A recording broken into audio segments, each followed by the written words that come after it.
그리스도께 온전히 드리기 위하여라는 주제로 말씀을 나누고자 합니다. 우리는 주님께 온전히 드리기 위해서 신앙생활의 최종 목표를 잘 알아야 합니다. 우리의 최종 목표가 무엇이죠? 하나님의 나라, 하나님의 통치를 받고 하나님과 영원히 사는 것입니다.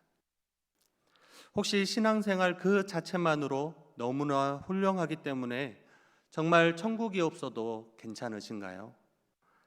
정말 신앙생활 그 자체가 도덕적으로 정신수양하기에 너무나도 훌륭하기 때문에 착하게 살 수 있기 때문에 신앙생활 하고 계시는지는 않으신가요? 이 땅에서 받을 복을 위해서만 신앙생활 하고 있지는 않으신가요? 이런 주장이 나오는 이유가 무엇이지요? 하나님의 나라를 생각하지 않고 하나님 나라를 믿지 않기 때문입니다. 예수님의 가르침의 핵심은 바로 하나님의 나라입니다. 예수님은 그 사역 초기부터 가장 먼저 하나님 나라에 대해 말씀하셨습니다. 마태복음 4장 17절을 보면 이때부터 예수께서 비로소 전파하여 이르시되 회개하라 천국이 가까이 왔느니라. 마태복음 4장 23절에 예수께서 온 갈릴리에 두루 다니사 그들의 회당에서 가르치시며 천국 복음을 전파하시며 백성 중에 모든 병과 모든 약한 것을 고치시니 말씀합니다. 뿐만 아니라 예수님께서 산상수훈에서도 하나님의 나라에 대해서 천국에 대해서 말씀하고 계십니다. 심령이 가난한 자는 복이 있나니 천국이 그들의 것임이라. 의를 위하여 박해받은 자는 복이 있나니 천국이 그들의 것입니다. 말씀하죠. 마태복음 5장 19절에 그러므로 누구든지 이 계명 중에 지극히 작은 것 하나라도 버리고 또 그같이 사람을 가르치는 자는 천국에서 지극히 작다 일컬음을 받을 것이요 누구든지 이를 행하며 가르치는 자는 천국에서 크다 일컬음을 받을 것이다 말씀합니다. 마태복음 7장 21절에 나더러 주여 주여 하는 자마다 다 천국에 들어갈 것이 아니요 다만 하늘에 계신 내 아버지 뜻대로 행하는 자라야 들어가리라 말씀합니다. 모두 다 어디에 대한 말씀이죠? 하나님 나라에 대한 말씀입니다. 예수님의 비유도 대부분 천국 하나님의 나라에 대한 비유였습니다. 씨 뿌리는 자의 비유, 누룩의 비유, 감추인 보화의 비유, 그물 비유, 품꾼의 비유, 열 처녀의 비유, 달란트 비유, 양과 염소의 비유. 이 모두가 천국에 대한 비유입니다. 그런데 예수님을 믿으면서 어떻게 하나님의 나라를 생각하지 않을 수 있냐라는 것입니다. 우리의 신앙의 궁극적인 목표가 하나님의 나라이고 하나님의 상급에 있음을 믿으시길 바랍니다. 그렇기 때문에 신앙생활이 결코 쉽지 않습니다. 특히 초대교회를 보면 성도들의 신앙생활은 정말 어려웠습니다. 얼마나 많은 환난이 있고 박해가 있었는지 우리는 너무나도 잘 알고 있습니다. 그들은 정말 신앙 때문에 모든 것을 잃어야 했습니다. 심지어 생명까지도 내놓아야 했습니다. 그럼에도 불구하고 절대 신앙을 포기하지 않았던 이유는 하나님의 나라, 의의 멸류관을 받는다라는 말씀을 믿었기 때문에 그들은 어떤 환난과 박해 상황에서도 절대로 신앙을 포기하지 않았습니다. 믿음의 조상 아브라함을 보면 천국을 믿었기 때문에 이 땅에서 애국인과 나그네 생활을 하였다 말씀합니다. 사도 바울 또한 너희가 그리스도와 함께 다시 살리심을 받았으면 위의 것을 찾으라 말씀하고 있죠. 현재 우리는 코로나 바이러스라는 그런 환난 가운데 있습니다. 그것 때문에 공동 예배가 자유롭게 드리지 못하고 있는 상황입니다. 세상으로부터 교회가 손가락질과 질타를 받고 있는 그러한 환난의 때입니다. 그럼에도 불구하고 절대로 신앙을 포기하지 말아야 할 것은 하나님의 나라가 우리 신앙생활의 목표이고 이유이기 때문입니다. 천국을 믿지 않고 생각하지 않기 때문에 신앙생활의 모습들이 자꾸 세상을 향하게 되고 변질되어 가고 빗나가는 것입니다. 신앙생활을 한다 하면서도 진정한 헌신과 희생과 사랑의 섬김이 사라지고 있는 때입니다. 우리는 어떤 사람이 되기 위해 신앙생활을 하느냐 매우 중요한 이야기입니다.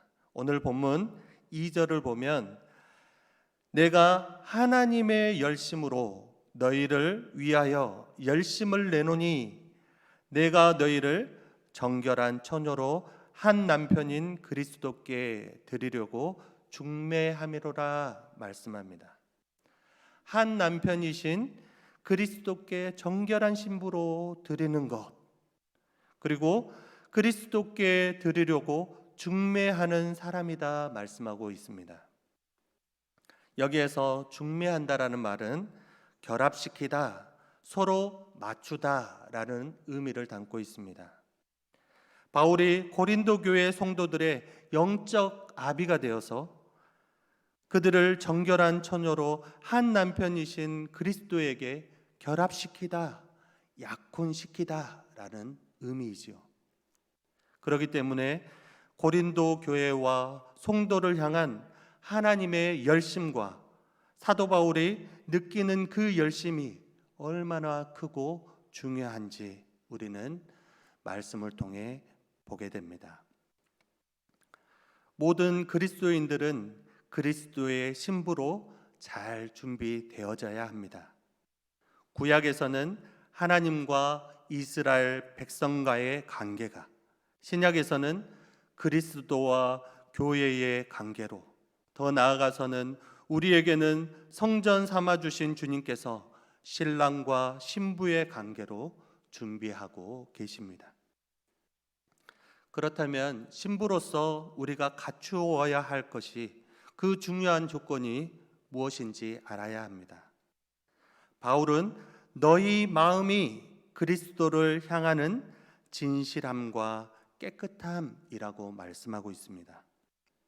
하지만 문제는 그 구별됨을 깨뜨리기 위해서 사탄 또한 열심을 내고 있다라는 것입니다. 뱀이 그 관계로 화를 미혹한 것 같이 너희 마음이 그리스도를 향하는 진실함과 깨끗함에서 떠나 부패할까 두려워하노라 말씀하고 있죠. 바로 이것이 우리가 신앙생활을 하면서 가장 점검해야 할 부분입니다. 사단은 우리를 미혹하고자 하는 자기 시도를 절대 중단하지 않습니다. 그래서 우리가 영적인 전쟁을 잘 준비해야 하는데, 바울이 특히 관심을 갖는 것은 진실함과 깨끗함이라고 말씀하고 있습니다. 성도는 그리스도를 향하는 믿음이 진실해야 합니다. 깨끗해야 합니다. 거짓이 없어야 하고 섞이는 것이 없어야 합니다. 누구 안에서요? 그리스도 예수 안에서. 하지만 우리의 모습이 어떠지요? 모든 것은 마음에서부터 일어난다 말씀합니다. 너희 마음이 그리스도를 향하는 진실함과 깨끗함에서 떠나 부패할까 두려워하노라. 이것이 마음에서 일어나는 일이기 때문에 결코 쉬운 문제가 아닙니다. 다른 사람들에게도 잘 드러나지 않는 부분이죠. 어떤 때는 자기 자신도 스스로 속을 때가 있는 것 같습니다. 나는 진실하다. 나는 정의롭다. 나는 바르다. 나는 잘하고 있다. 그런데 그게 아닐 수도 있다라는 것이지요. 속으로는 전혀 되어 있지 않으면서 겉으로는 된 척하는 것입니다. 진실하지 않으면서 진실한 척, 정의롭지 않으면서 정의로운 척, 경건하지 않으면서 경건한 척, 신령하지 않으면서 신령한 척, 척척 박사들이 많습니다. 항상 관심을 갖고 점검해 보아야 할 부분입니다. 나는 정말 진실된 마음으로 신앙생활을 하고 있는가? 내 마음은 정말 깨끗한가? 오염되고 부패된 것이 섞여 있지 않은가? 점검해 보아야 합니다. 청교도의 영성의 거장이신 토마스 왓슨 목사님의 글입니다. 회개는 위선자들에게 필요하다. 위선은 성결을 위장하는 것이다.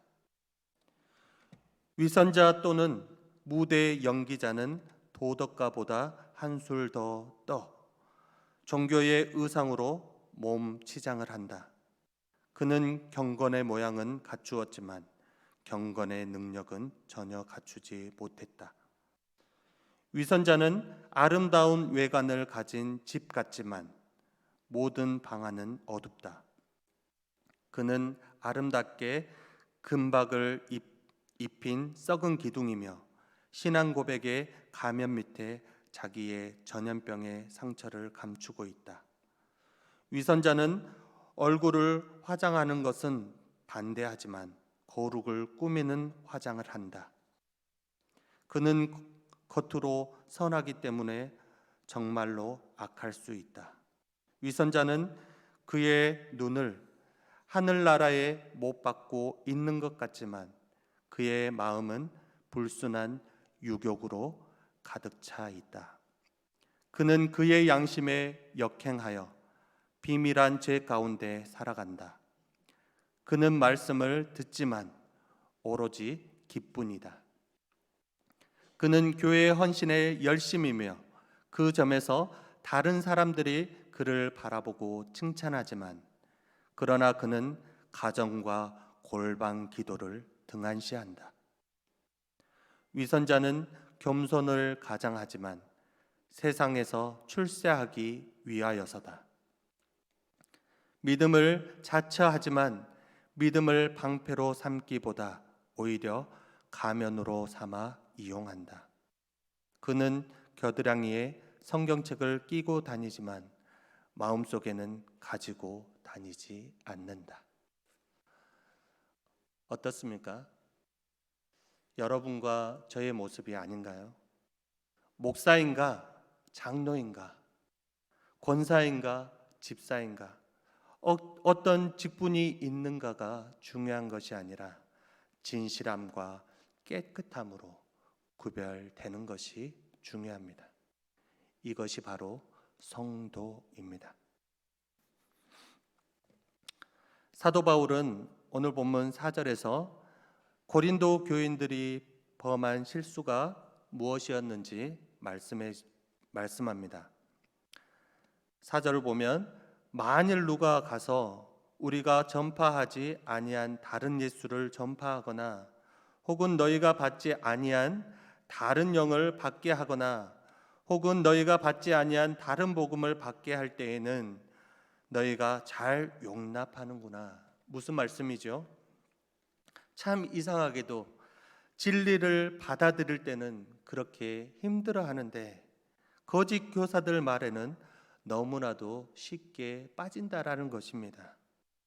그것이 이상한 일이 아니라 사단도 자기를 광명의 천사로 가장하나니 그러므로 사탄의 일꾼들도 자기를 의의 일꾼으로 가장하는 것이 또한 대단한 일이 아니라 말씀하고 있습니다. 사단이 자기를 광명의 천사로 가장하고 나타나서 현란한 언병과 가장 순수하고 거룩한 어린 양 같은 모습으로 나타나는 것입니다.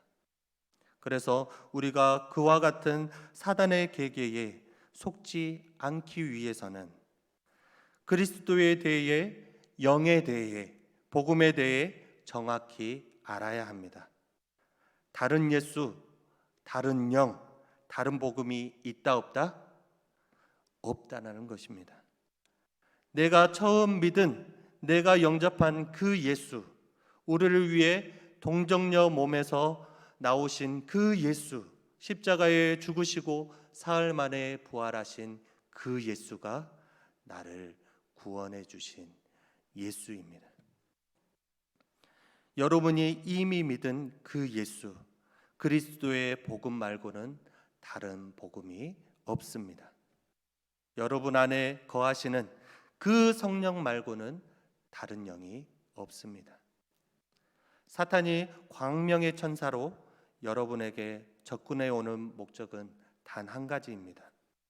여러분을 미혹해서 거룩한 예수 그리스도의 신부가 되지 못하게 만들려는 것, 절대로 속아서는 안 됩니다.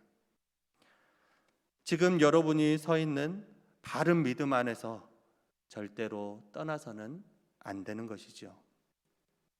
물론 지금의 교회들과 성도들이 많은 문제를 가지고 있는 것은 사실입니다.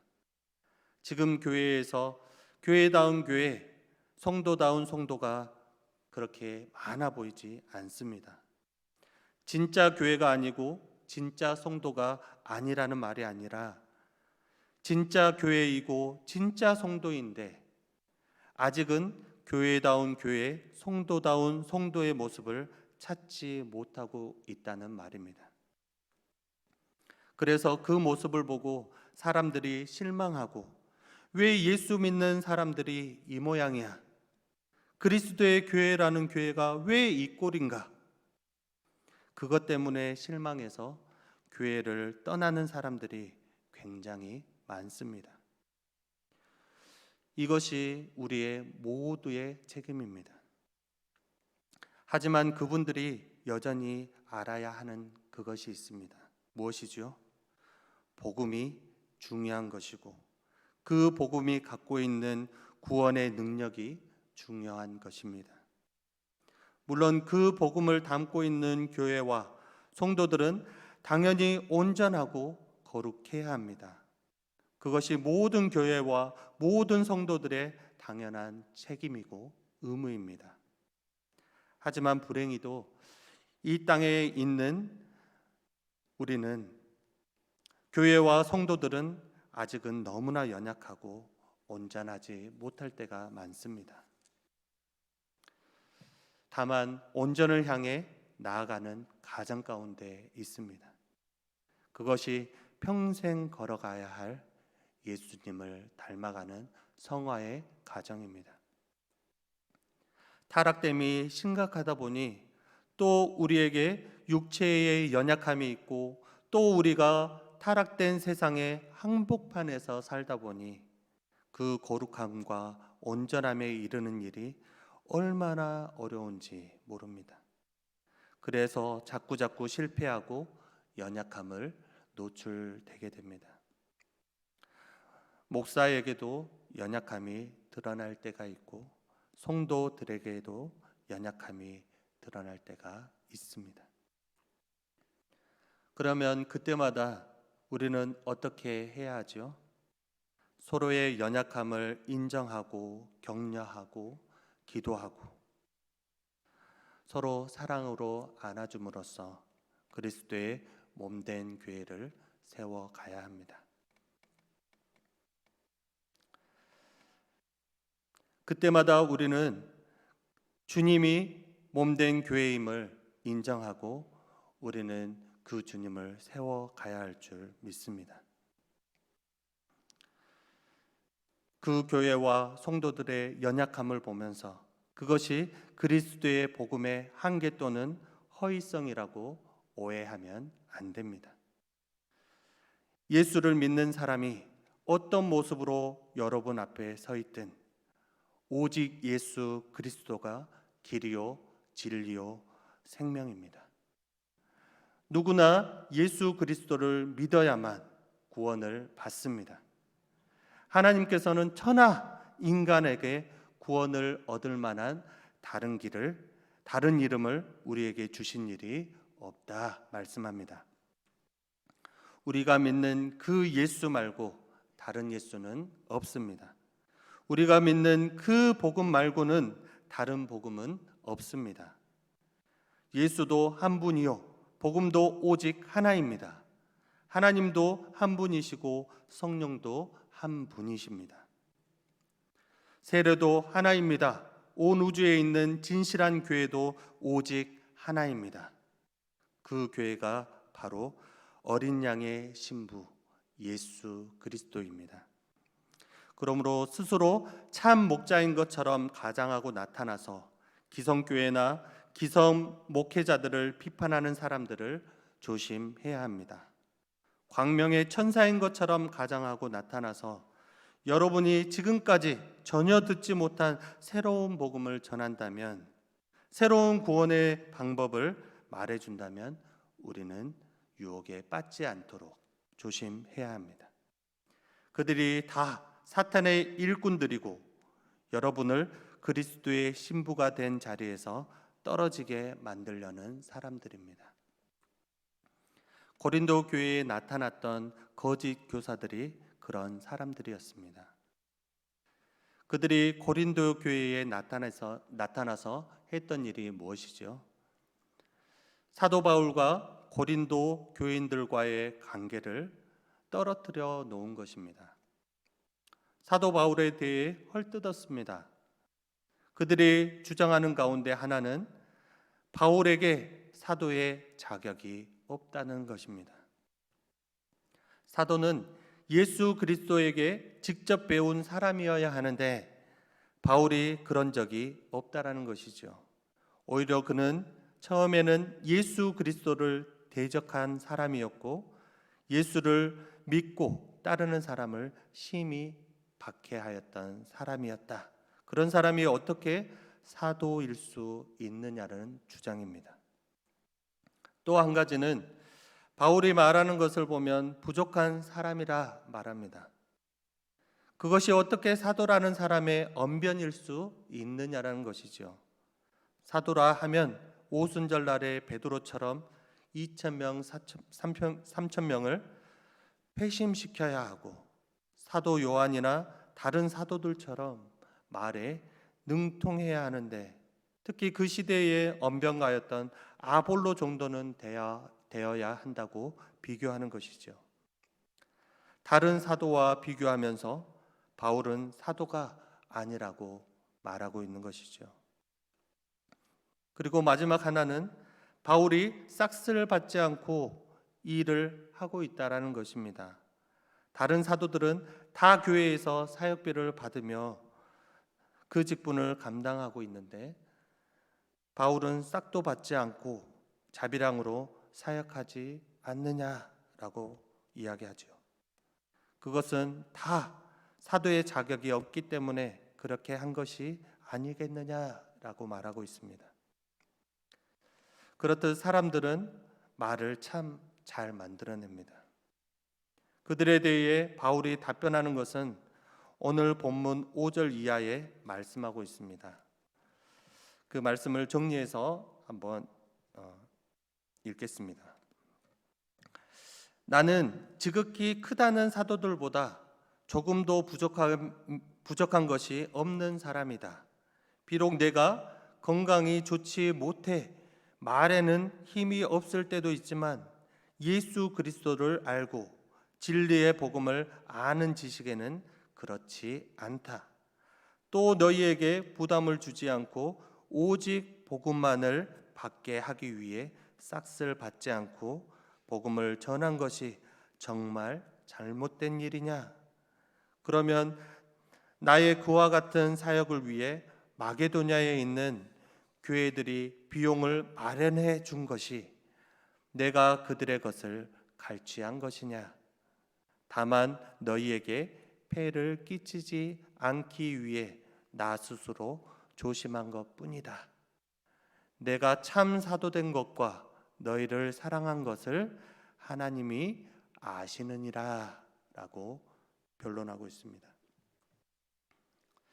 그런데 거짓 교사들이 바울을 험담하고 헐뜯으면서 고린도 교회에 들어왔던 이유가 무엇이죠? 바울과 고린도 그 교인들 사이에 틈을 만들고 그 틈을 비집고 들어가서 고린도 교회 안에 자기들이 설 수 있는 자리를 만드는 것입니다. 그 다음에 고린도 교인들의 신앙을 자기들이 주장하고자 하는 그 신앙으로 이끌어가는 것이죠. 그런데 실제로 그것이 고린도 교인들이 정결한 신부로 그리스도께 드려지지 못하게 만드는 행위인 것입니다. 그래서 바로 그 부분을 우리는 조심해야 합니다. 우리의 사명과 우리의 책임은 어떤 사람이 정결한 그리스도의 신부가 되도록 중매함에 있는 것입니다. 누군가 신앙을 주관함에 있지 않습니다. 누군가의 신앙을 우리가 좌지우지하는 것에 있지 않다라는 이야기입니다. 우리가 해야 하는 유일한 일은 그 사람을 그리스도와 연결시키고 그리스도에게 연합시키는 것입니다. 그 어디에도 그 누구에 대해서도 내 자리를 만들려 해서는 안 되고 내 영향력을 나타내려 해서는 안 되는 것입니다. 또 여러분 스스로 마찬가지입니다. 왜 이단에 속고 거짓 선생들에게 속고 있죠? 하나님을 바라보지 않고 주변적인 것들을 바라보기 때문입니다. 스스로 하나님의 말씀을 깊이 있게 묵상하거나 들으려고 하지 않습니다. 자꾸 누군가 사람을 의지하려 하기 때문에 자꾸 신기하고 신비한 것을 찾으려고 합니다. 그리고 세상처럼 저 사람은 내 사람이야, 저 사람은 나와 맞아, 나와 함께 해야 해, 아볼로파, 게바파, 바울파 서로 끼리끼리 당짓고 힘을 가시하며 싸우려고 합니다. 처음부터 나에게 먼저 찾아오셔서 십자가에 죽으시고 사흘 만에 다시 사신 그 예수가 다시 오실 예수 그리스도이심을 믿으시길 바랍니다. 그럴 때 그 주님은 우리를 거룩한 성도로 구별되게 하십니다. 오직 예수 그리스도가 보혜사이시고 성령 보혜사이십니다. 다른 보혜사에 대해서는 성경이 말씀하고 있지 않습니다. 아버지 하나님이 계시니 어머니 하나님도 계시지도 않습니다. 다른 복음, 다른 예수, 다른 영은 없습니다. 지금 우리가 믿는 그 예수, 그 복음, 그 성령이 바로 유일한 예수, 유일한 복음, 유일한 성령이십니다. 이 믿음에 견고히 서고 이 세속의 더러움과 욕망으로부터 자신을 구별하여서 진실함과 깨끗함으로 하나님께 온전히 드려지기를 소망합니다. 주님 다시 오실 그날에 어린 양의 신부로 그리스도 옆에 서게 될 것입니다. 모든 거짓 복음, 거짓 믿음에서 자신을 잘 지킴으로 이 은혜에서 제외되는 분이 한 분도 없으시기를 예수 그리스도의 이름으로 축원합니다. 기도하겠습니다. 은혜가 풍성하신 하나님, 주님의 은혜와 사랑을 감사합니다. 이 시간 말씀을 통하여 우리의 심령이 온전히 하나님의 말씀으로 가득하게 하시고 하나님의 나라를 위하여 복음 안에서 승리하며 살아가게 하여 주시옵소서. 현재 우리 안에 있는 고난과 위기를 잠잠히 바라보면서 하나님의 뜻을 깨닫게 하시고 하나님의 뜻대로 지혜롭게 나아갈 수 있도록 선하게 역사하여 주시옵소서. 공동예배로 온전히 드리지 못하는 상황 가운데서도 각 가정에서 각 처소에서 하나님의 임재를 경험하며 신실하게 예배드리는 예배자들이 일어날 수 있도록 인도하여 주시옵소서. 특히 이 코로나 바이러스로 하여금 고통당하는 사람들이 너무나도 많습니다. 위로해 주시고 방역 당국과 의료진 섬기는 모든 이들에게 은혜를 베풀어 주셔서 사랑과 섬김으로 잘 이겨낼 수 있도록 인도하여 주시옵소서. 하나님, 교회 안에 그리스도의 몸된 교회 안에 육신이 연약하고 믿음이 연약한 지체들이 있습니까? 교회 공동체에 그리스도의 사랑이 회복되게 하시고 서로 돌아보고 기도함으로 영육 간의 세움을 얻게 하여 주시옵소서. 그리하여서 하나님이 기뻐하시는 성도로 구별되어 나아가는 온전히 드리는 우리의 심령이 다 되어질 수 있도록 인도하여 주시옵소서. 우리를 죄에서 구원하신 예수 그리스도의 이름으로 기도합니다. 아멘.